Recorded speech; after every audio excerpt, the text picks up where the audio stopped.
Everyone, I am joined today with the producers of We Came to Wreck Everything. We've got YAIR KARLBERGER and Brian Quintero.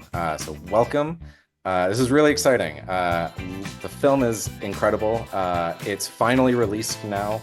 How does that feel? Fantastic. I mean, it's been such a long time coming, and we put a lot of time, blood, sweat, tears, a lot of tears into this. And yeah, we're excited to get to this point. Yeah, it feels great. I'm particularly happy because everyone worked so hard on it, and they got to finally see on the big screen. And they've been asking us nonstop, when is it going to be out? So now it will be, and it's just great so that they can share it. It's one thing that the cast and crew sees it, but it's another thing that they get to share it with their families and get that experience. So Yeah, that's awesome. Because it's been a long journey for you guys. Like how long have you actually been working on this? Like when was sort of like meeting number one? We've got a script, we kind of want to make something. Like how long has that been? And what's a little bit of like, obviously not getting into all of the details. I don't know if we'll have time for that, but some of the key milestones that kind of stand out as like, we're reflecting on the journey that this film took. Yeah, absolutely. I mean, we kind of started over 7 years ago, almost 8 years now, when Wow. Alex and I, we were talking about doing a smaller project, and then he said, "Hey, by the way, I have the script." And this was, yeah, like I said, almost 8 years ago, and we just started talking and slowly working on the script, but also as we were doing our own things, just kind of like, hey, like this is a cool person that I would want to work with, and just slowly starting to find our people. And then, from that day when he showed me that one script until maybe 6 months later that we were filming it. Were you and then and Alex were you close? Like had you worked together previously? Kind of like how did that relationship form? Yeah, absolutely. So at that point in time, I was with a production company, and we were doing some smaller commercials. And one of them was this like spec commercial we wanted to do, and he was one of the directors on it. Almost like met in passing, but then as we started talking and talking about like what drives us and what kind of stories we want to tell, we're like, okay, like there's something here. And then he kind of came to the table with this script and said, hey, this is something I wrote, I want to direct it, can you help me? And then we were all starting out, so I said, absolutely, let's give it a shot. That's amazing. So Brian, how did you join this project? At what stage did you kind of come in, or were you also on the same spec commercial and happened to overhear it? And oh, I can help. no, for sure. It was full circle. It was actually narcissistic because when we needed that extra help to raise a bit more funding.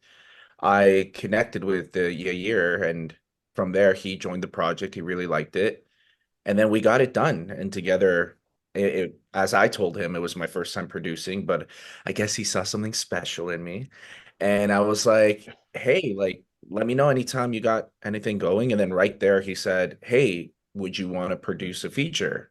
And for me, it was an opportunity to like really learn everything I took from Narcissistic and apply it to feature film full scale. I'd love to actually just sidebar on that journey from short film producing to then being like, yeah, you know what? That was not crazy enough for me. I'd like to do something crazier and do a feature instead.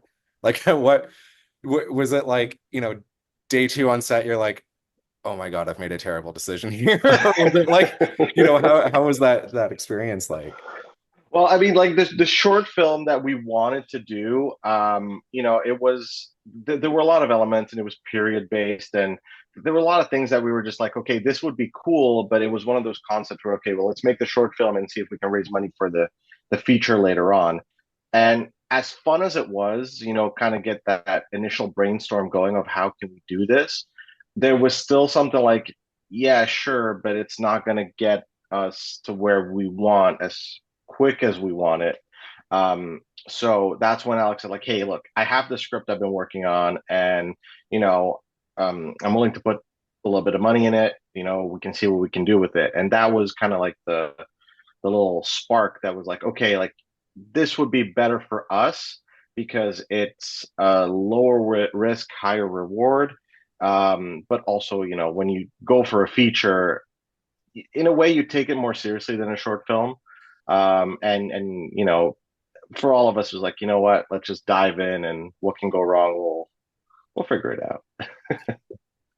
You know, one of the things that blows me away watching this movie is just like the scope that you guys were able to create, and knowing that it is kind of, you know, a first feature, a low budget indie, and yet you have such like a large cast and many locations. It's like normally all the advice is, well, find a way to do a movie with two people in one room as much as you can to kind of like mitigate those problems. But you guys were like, no, we don't need to worry about that. We're gonna try and go, you know, go crazy and bring it all out. How did you guys, you know, as producers, strategically come up with like ways of combating that? I always said this to other people too. Actors are the ones throughout the year who are most on set. So you're constantly meeting other actors. And from there, I met some incredible people who are like, oh, I just, you know, wish I had this opportunity. I wish I could like sink my teeth in a role. And then when we when I saw the cast list for this, I was like, wow, okay, I got a lot of work done. And so the team relied on me to like really, you know, seek this out. I haven't done that part of casting before, but as a producer, I need to assure that, you know, the right characters were meeting, you know, with the right strong actors that were available. It was really about that trust and making sure that we could provide them the best sort of production, you know, if they're willing to volunteer their time and really put themselves out there into sinking their teeth in that role, give them give them something to be proud of at the end of it. And in regards to location, it was a bit scrambled. It was, you know, it scrambled, but in the sense that the ideas were so large, and it was let's go for that because you always want to support the director's vision. But at the same time, things fell through. You know, with limited budget, we didn't have the time. We didn't have the time to just like, okay, we need another week to go and find that location. So instead, we looked through the Rolodex. We like, who do we know? And it's like, hey, I got this banquet hall. We can change, and that was one of the locations we actually changed entirely for a lot of the scenes because we use it as exterior. There was this other sort of part of that location that became some of the warehouse scenes. So Mhm. yeah, it really designed the whole tone of the film. And that's where Alex was so crucial in as well, because we would have access to that, but there was nothing in the script that would be written for that location. You know, for instance, we were at the banquet hall, but then next door there was a building under construction with a lower level parking lot, and we went in the parking lot and it looked amazing, and we're like, we have to film here. So instead of the scene that's supposed to happen, you know, outside, we're putting it in a parking lot. And just because it had that environment, and just, you know, Alex was so on the ball with just like rewriting a scene to make it fit that. And it was fantastic. You know, bouncing off of that, I know you guys had like some reshoots that happened further down the line, which is very common in a lot of you know, a lot of filmmaking in general, right up to the big guys, you know, with $100 million budgets. You know, what was that sort of process like? I mean, I know you kind of get into the edit, you see your rough cut, and you go, ah, we're missing like this beat, or we could use this, and you know, walk me through kind of how you guys landed on that decision to ultimately go back and shoot some more. Absolutely. So, you know, we when we got the original script, it was a grandiose script, and when we put it together in the edit, we felt like it was a little bit too fragmented, and it was missing a little bit of a through line. And you know, I've always been of the belief, you know, a movie gets made three times, first on the page, then on the camera, and then in the edit room. And, you know, it was great on the page. It was great while we're shooting it because everybody was like running off of that adrenaline. But in the edit, it was just missing that one thing that would, you know, make sure that everything flowed the way we wanted it to. And that was just like, you know, Alex and I, we put our heads together and tried to figure out, okay, how can we give it that extra element to get it to where we want it to be. And even then, like, you know, at that point, Brian had sent it to some people who had given us feedback, saying a similar thing, like, look, it was a little bit, tough to get through, and it's not ready, is what we were told by a few trusted people. So, that put us in a place where we had to really think about, okay, what do we want to do? And that's where the reshoots came in to kind of give it that extra push to the place it is today. That's awesome. I mean, I think it's a very important part of the process, right? Is like Yeah. you watch your baby back and you're like, I love it. It's great. We got everything. And then you send it to Yeah. someone else. They're like, I've got some Yeah. questions. Is Yeah. it Yeah. blocked? You're like, Yeah. yeah, Yeah. we gotta go back.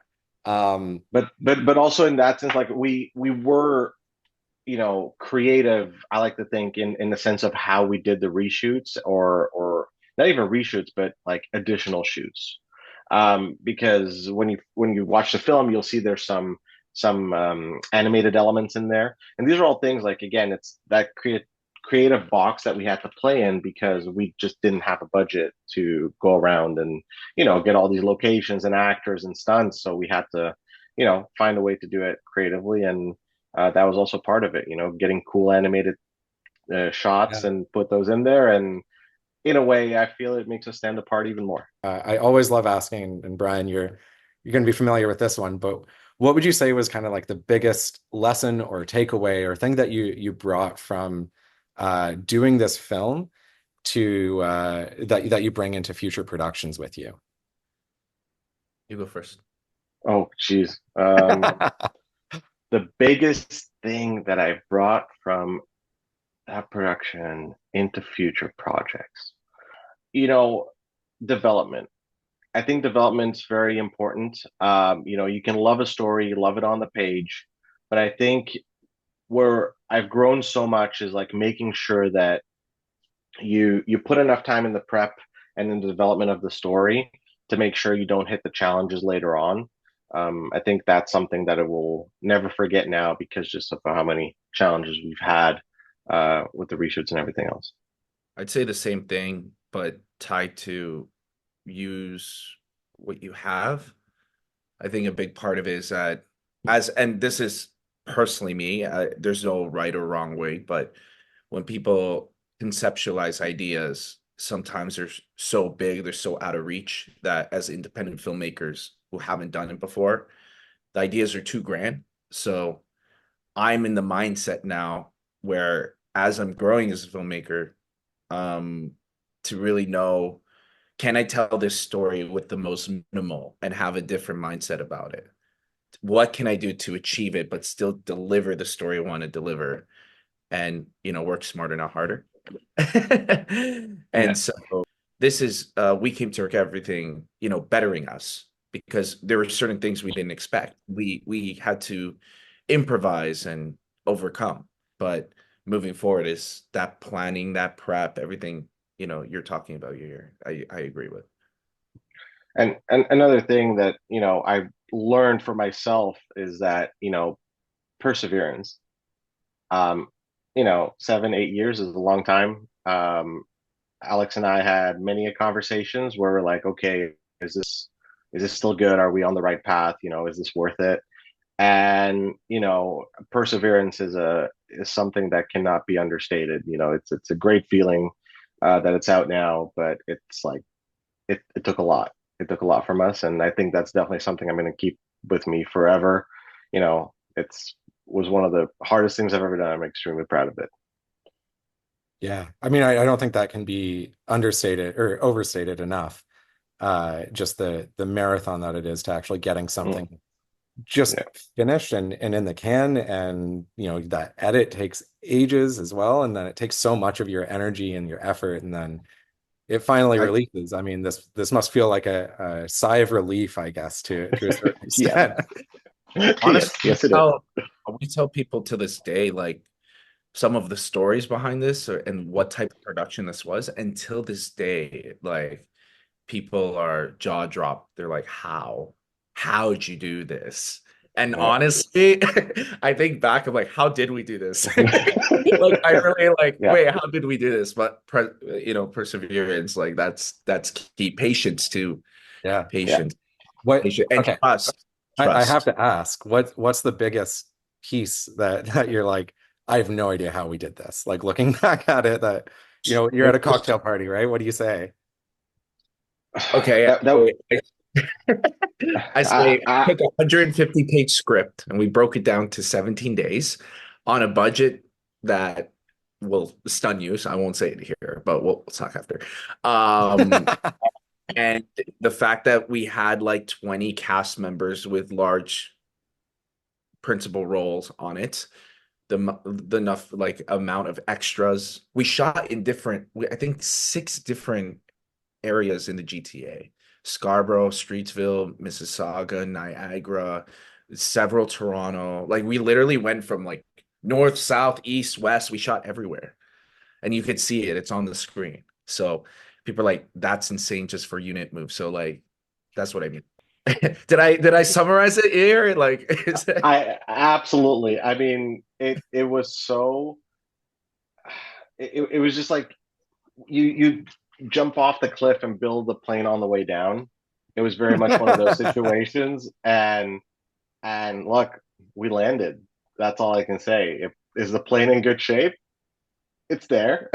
you know, um, the biggest one was we at one point we had a car that we bought for the movie to be our cop car, and I what I find like the symbolism in this. So we're in this underground parking lot, and we bought this car for like $300, and it's in like like probably 3 dozen scenes in our movie, like shots in our movie.